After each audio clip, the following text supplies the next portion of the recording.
Hey, today we're going to be rescaping the 4-foot aquarium. So come along as I rip this thing apart and put it back together again, hopefully within a day.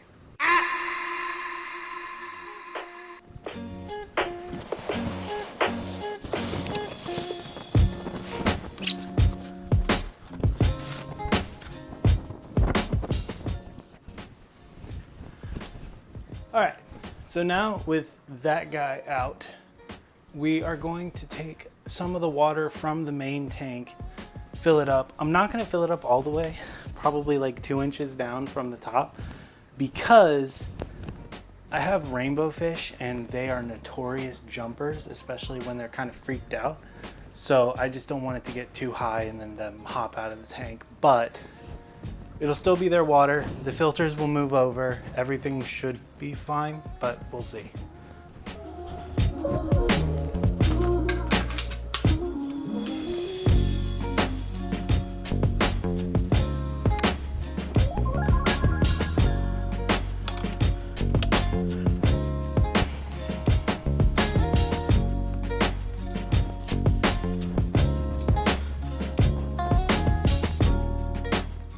So now that we've got the holding tank filling up, the next things I'm going to do, I'm going to set out some towels and things like that, and then it's just grabbing fish and plants and getting them moved into buckets and things like that, and everything should move pretty well. So let's go ahead and get started on that.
This is what happens when you let Anubias barteri grow for long enough.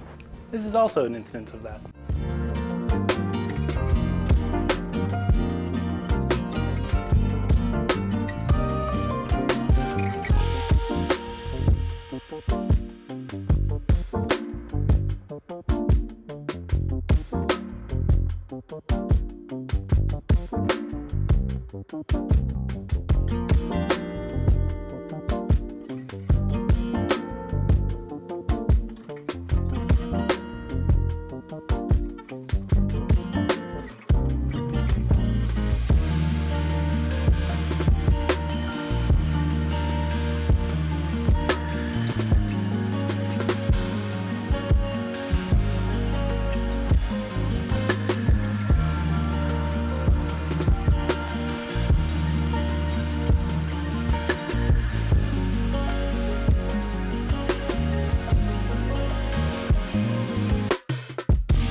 I don't know if y'all can see this, but there is a little bitty boost plant that I think grew from like a broken off section right here.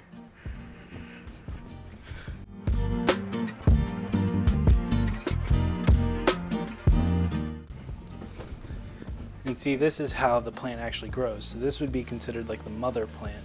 And then you see the little pups, the roots are actually connected because originally they are the mother plant. But if you disconnect that, this is now its own plant and it'll grow as large as these mother plants. And you see I've got another 3 more down here.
All right, so I'm like 90% sure that all the fish are out.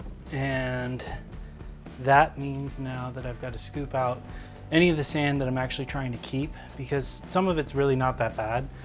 The main problem is actually the dirt layer underneath. It's pretty rough. It feels like a clay block underneath of it.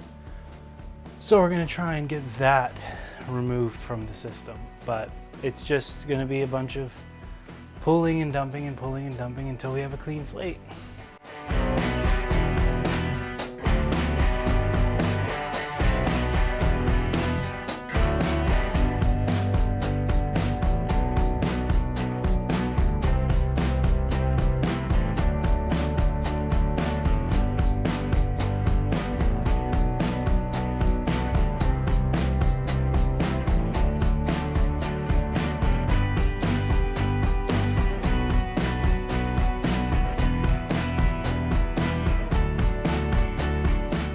So finally now, the tank is like pretty clean. It's probably the cleanest it's been in 2 years.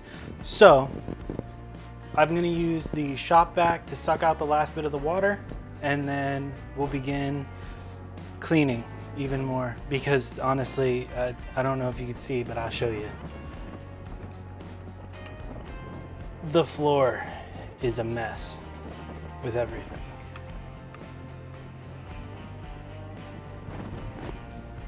But it should be pretty quick overall. Some of the plants are just getting pulled from where they are and set in temporary living situations so that they can keep it on, you know. So it's just going to be a lot more cleaning.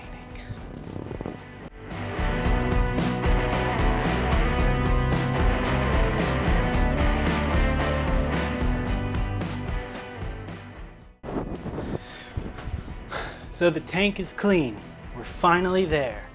So now it's just kind of going through and doing all the substrate layer related stuff. And once we have that all together, it's the quickest part really of putting the tank back together. It takes a lot longer to clean these than it does to actually put them together again. So just be aware. But I've got some substrate down here. Some that I'll use for the topmost layer, but the one that I'm more interested in is this UNS Contro base. It's apparently supposed to be helpful. Honestly, I'm kind of hoping that this will put a stop mostly to the issue that I was having with the tank, where the substrate layer underneath the dirt, it just clumped together into basically clay, and I know plant roots weren't penetrating it at all. So That was kind of a sucky experiment, but it doesn't matter. We move forward. So let's get this guy cut into so we can get an idea of what we're working with here. So they're like little bags, it looks like. You just kind of plop where you want them. So let's just put all these in here.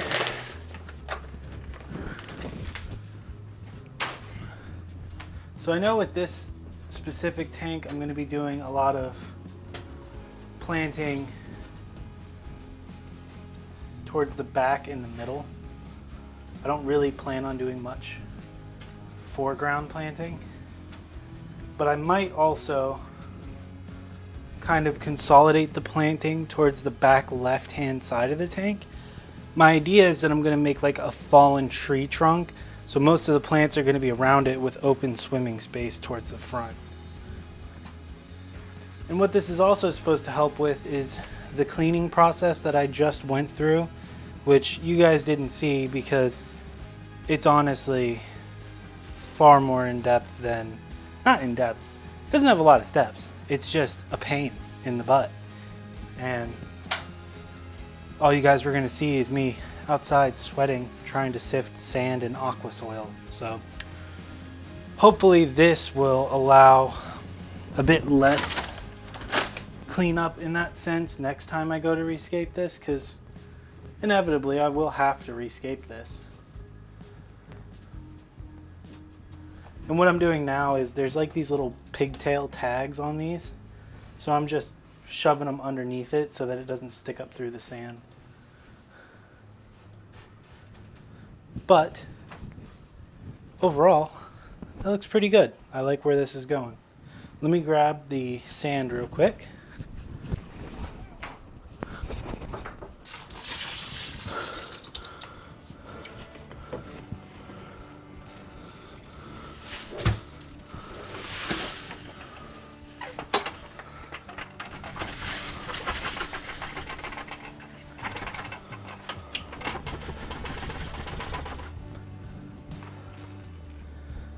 Not too bad.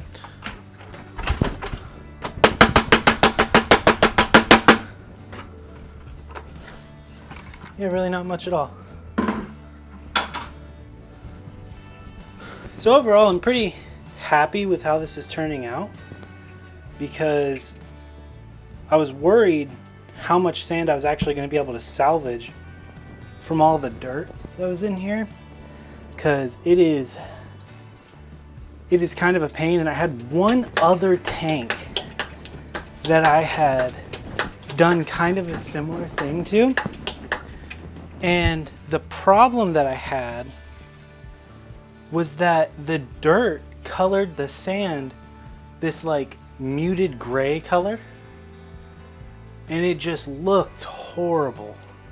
So I wound up not being able to reuse the sand because I couldn't figure out a better way to clean it, and it's like this sand kind of just, I don't know, holds on to it.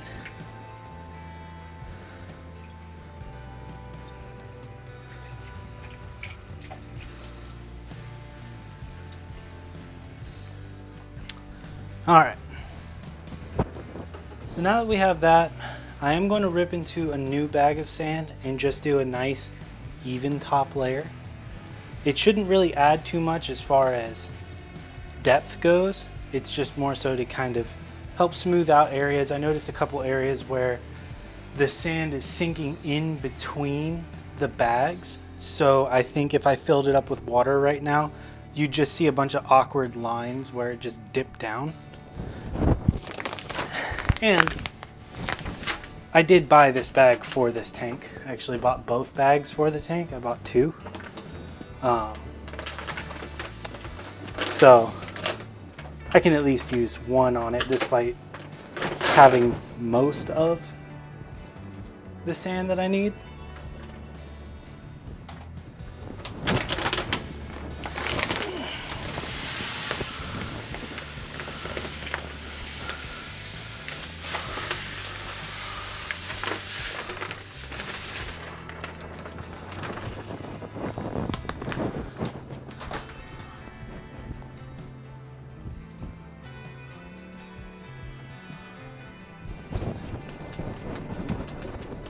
And both the sand that I rescued from the tank and the new sand I'm putting in are the same. They're the UNS Bora sand.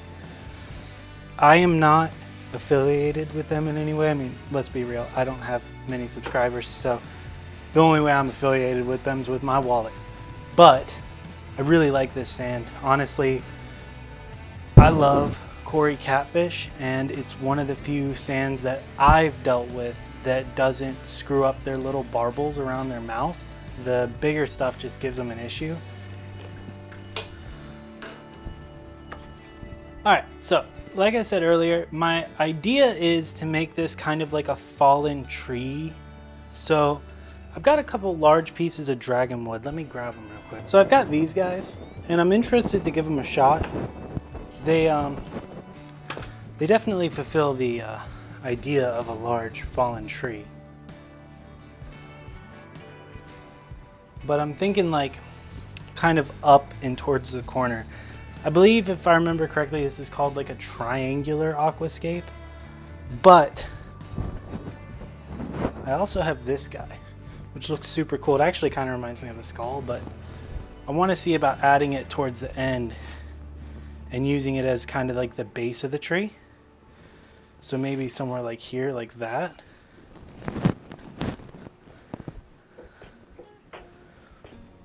And then kind of stacking these guys up on it like that to get more of a tree look. Well, I'm going to play around with it, and then I'll come back once I've got a better idea of what I want to do, because it's going to just be a bunch of deliberating. Now, the thing that we have to do is we have to glue all of this in place. So I'm going to use some CA glue, some super glue in the billion names that it has, and some paper towels to help pull it all together.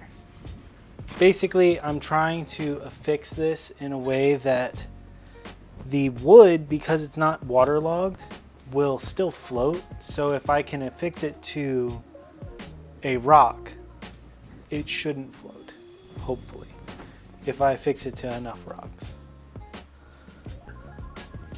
So we're going to use a nice little pair of tweezers to push this stuff into place. And then we're going to take the super glue and we're going to douse it. We're also covering the super glue joints with sand in hopes to basically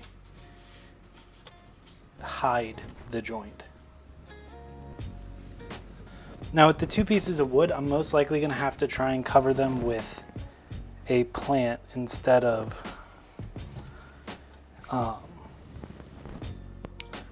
sand, just because sand's not going to look very natural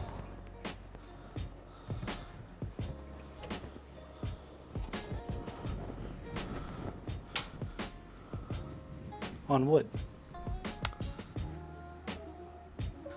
Alright, so now we've got everything glued in place, which is a great point to start. Now I want to get a lot of the epiphytes on, but first I need to fill up my spray bottle.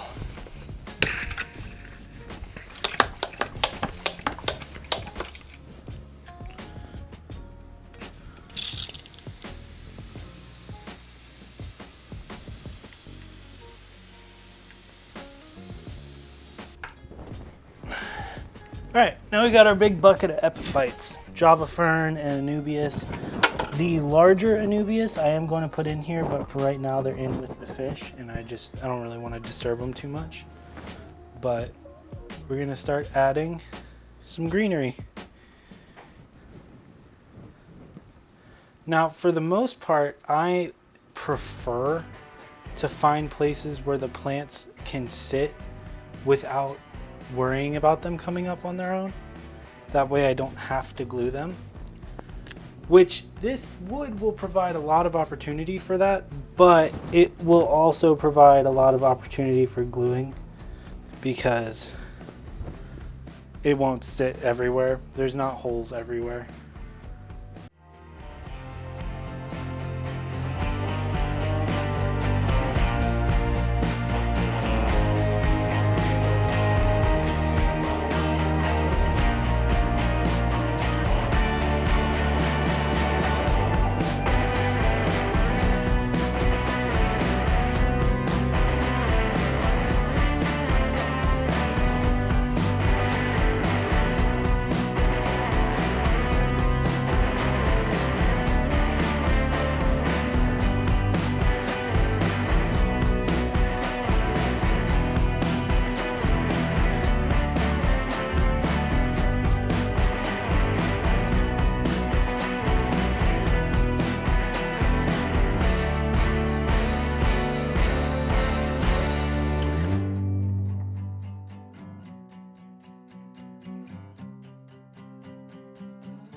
Okay, and just like that, we've got pretty much all of our epiphytes gone. So I'm gonna take you guys down to give you a little bit of a sneak preview.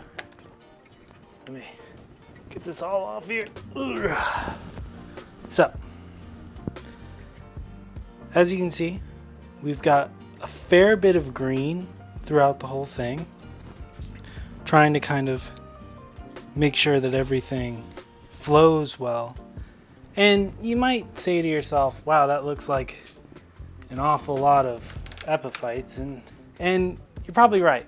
But the thing is, bear in mind, every plant that's going in this tank was already part of this tank. They all existed within here already. So all of these epiphytes that you see, they're just being placed back in a tank that they were already in. And the thing is, I'm still throwing away some of them. I recognize that, you know, after a point, you kind of don't have anywhere else to plant anything. It's fun to think of this kind of similar to like a bouquet of flowers. You're not really going for a bunch of the same, you're going for a bunch of textures. So texture and color are basically the only two things you can really play with in these instances. And because I've got all this green, now I've got a ton of pink flamingo cryptocorin that I can put at the bottom, and they're gonna add a pop of pinks and reds all along the bottom. But before I add these guys, I wanna add some water to the tank so that it's a bit easier to plant into the sand.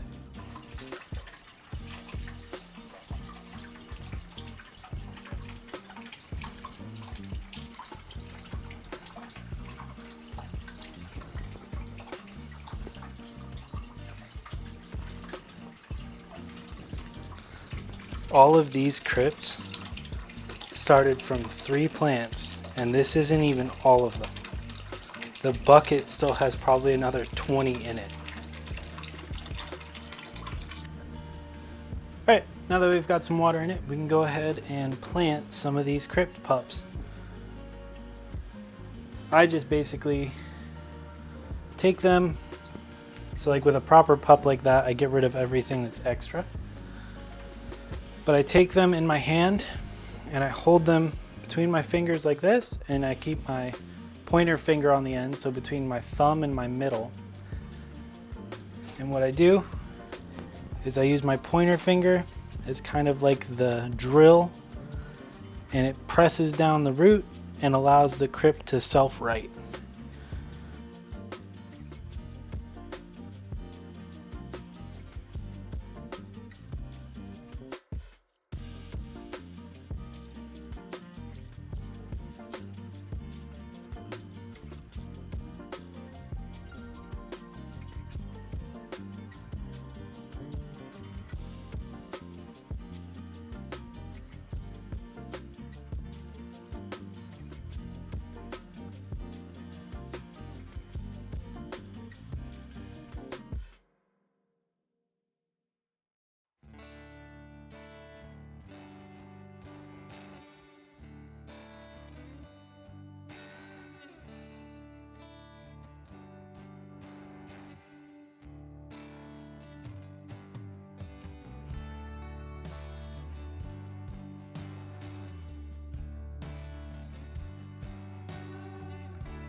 So we've got the tank filled up finally, and it is looking absolutely epic.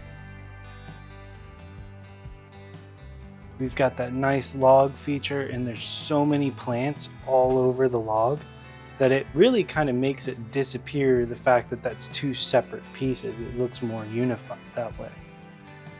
But now that we've got that all done and the tank has been running overnight, the thermostat has us up to 74.3 degrees, which is good. What I'm gonna do is I'm gonna cut down the flow because the FX4 is just blasting. Which, I didn't really say this before, but on this tank I have an FX4 and then I have an Awaze, I believe it's a Biomaster 250 or 350. But I upgraded the heater in it because this is basically just for heating and then it's filled with biological. This is filled with foam to keep the water clear.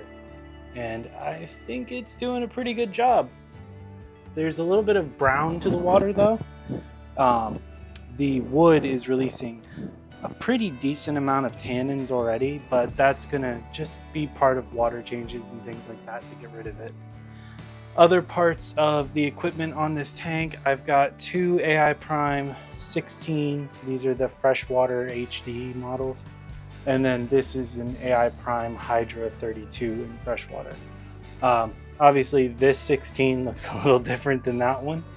This 16 is what they come bone stock with the fan that makes a ton of noise when it's running. This one I actually modified. I 3D printed this piece and am running a Noctua fan inside. It's not super great at 100%. It actually can't quite handle the heat that's pumping out of the light. However, I run most of my lights at much lower values just because these plants really don't need 100% light from any one of these. So that specific light runs at like 60% most of the time, and I've tested it. That setup is pretty capable of running upwards of 80%. It's just once you hit the 100%, I'm trying to figure out the thresholds of the heat because I'm pretty sure it's a thermistor that's on board that's kind of handling the overheating, and it makes the unit think, oh, there's no fan on it because it starts to overheat when there is a fan on it. It's just not cooling fast enough. That aside though, we've got the fish, and let's just let it be said that taking care of fish tank stuff is messy. I've got dirt and all sorts of junk everywhere. I've got the old log that was in it, all the buckets, a bunch of crap over there. This is all disheveled because I haven't been able to clean it up. But in here is where everyone spent the night. And they seem pretty happy about it. It's not anything too bad, but I can tell they are itching to go back to their much larger home where they don't have to sit on top of each other anymore. The angelfish and the keyhole cichlids and everyone. Luckily, they're all pretty even temperament. They don't really get on each other's nerves too much. But with that said, we're gonna go ahead and get them moved over. I am not moving the Anubias barteri over. I just feel like it was too large and just didn't look right with the tank. So that's gonna actually stay behind and get put in a separate bucket. But the fish, they are coming. So we're gonna go ahead and do that. Time to go for a nice big scoop of fish. Come here, guys. Why are you running? Why are you running?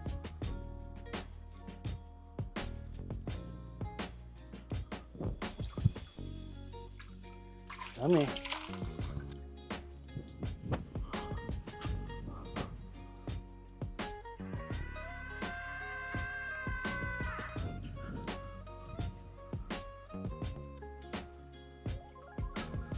So that's everybody. They're all in their new home. Pretty stoked about this.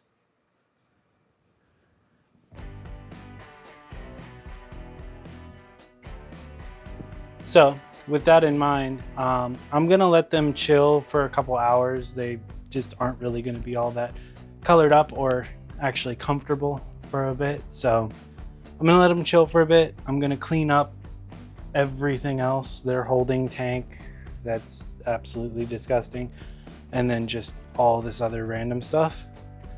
And we'll be back for some final B-roll and some ending remarks, what I think about the tank and how I think everything went.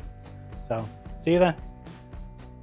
All right, so in an effort to be as transparent as possible, this is day 2 of the tank being set up. Everything looks great. The fish are all happy. No one had any issues with the transition. But because I've never used this wood in a tank before, and as far as these specific pieces have never been actually waterlogged before, there is a lot of tannins in the water. Now, the fish look great, but I just don't want to have that many tannins in the water. I'll still, leave quite a bit of it because to a certain degree it helps reduce bacteria and things like that. But I don't want to have so much that I kind of just have a brown tank. So doing a 50% water change, and we will check back again in a few days to get some final shots of it all. Peppermint tetras are looking mighty large, especially that guy right there. He's the biggest of the bunch. And the neons just absolutely adore this tank. They love the Blackwater style tanks because that's where they're from. Angelfish are having a great time. These guys are actually a pair. So this is the male and that's the female. And then my poor solo Bosemani. He actually has babies. They're down here. These guys. These are his babies. His little children. I keep them separated because him and his wife, they were doing well until his wife launched herself like a freaking rocket out of the tank. So I also have to make a lid for the tank, but man, look at that guy. Let's see, can I get him? Like focus. Oh, there we go. Yeah, look at him. He is the lion's share of those fry. He is definitely eating good. Which I basically feed these guys a mixture of like aquarium co-op nano food and decapsulated brine shrimp eggs. And they've been doing great. They love it. They love all of it. Even the little baby plecos, my bushy nose pleco babies that I have in here. These guys. Let me try and not get a reflection. They're little bitty guys. But yeah. The whole wall is doing actually pretty well. This is my whole aquarium rack. But to get back to the point, these guys are doing great. They all look super healthy. Everyone's having a good time. Now, you'll notice every now and then some of these emperor tetras that just look rough. Like that guy is fat and happy, and so is this guy, but this guy just does not look good. He has been that way literally since I got him, and it is just ridiculous. He never looks healthy. He always looks like that. I've medicated him. I've done it multiple times. I think it's just he probably wasn't that good of quality to begin with, but he's living. He outlived his friends, so I guess that's something. Yeah, so we're gonna check back once this is all done and they've got a few more days to really kind of, enjoy the new tank. But overall, so far from my observations, they really love it in there. So see you guys in a few. Oh wow. Hey, I did not know that. Hey. Huh? Someone made it to the end. What? Somebody made it to the end. Someone made it to the end. Huh. Wait. Someone made it to the end. Someone made it to the end. Oh my gosh, hi. Hello. It's good to see that you made it this far. The tank is doing great. I hope you enjoyed getting to see the build. The fish are absolutely adoring it. I've been doing some water changes like I mentioned before, but the only really kind of cool thing that's been going on is actually the Corridors that live in the tank have been laying eggs. So hopefully we'll actually get some little baby Corys in here at some point. I'm pretty doubtful. I think the other fish will probably eat them before they get a chance, but it's still cool to see. Overall, the tank is pretty healthy. Everyone's enjoying what they're doing. None of the crypts have melted, which has actually been a really nice surprise. Though I think most crypt melt is related to going from immersed to submersed, and that's more of the issue that they come in with. But overall, everything looks really good. Thank you for joining me on this little adventure of rescaping the tank. I hope you drop back by for future videos.